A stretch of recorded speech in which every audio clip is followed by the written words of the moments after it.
pleasure to give you a quick summary of what I presented at the AAD here in San Diego.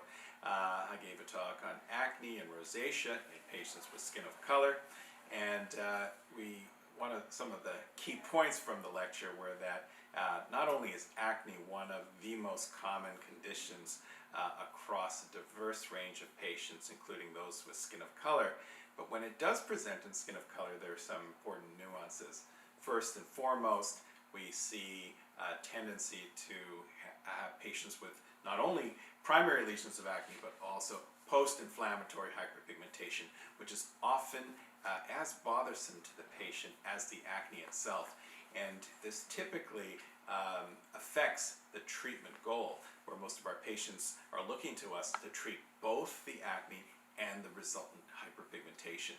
So to do that, I recommend really leveraging our topical retinoids, which we know are foundational in the treatment of acne itself, but do have some efficacy in improving hyperpigmentation. Most recently, a fourth generation retinoid called trifarotene has been studied for the treatment of acne-induced post-inflammatory hyperpigmentation in a vehicle-controlled study and demonstrated faster responses and greater responses as measured by the PAPI scale, which is a validated scale for post-inflammatory hyperpigmentation compared to vehicle. And so we have some new evidence for using a retinoid for hyperpigmentation. Beyond retinoids, we have topical azelaic acid, we have topical cosmeceutical agents that can be used adjunctively, and topical chemical peels that can be used adjunctively as a cosmetic procedure, just to name a few. Beyond acne, I discussed rosacea, which is frequently under-recognized and under-detected in patients with darker skin types.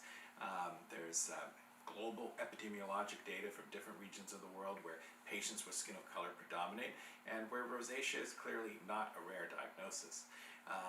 Some tips to improving accuracy in diagnosing rosacea in patients with skin of color is be on the lookout for inflammatory papules and pustules, the absence of comedones in the central parts of the face, and symptomatology that's typical of rosacea.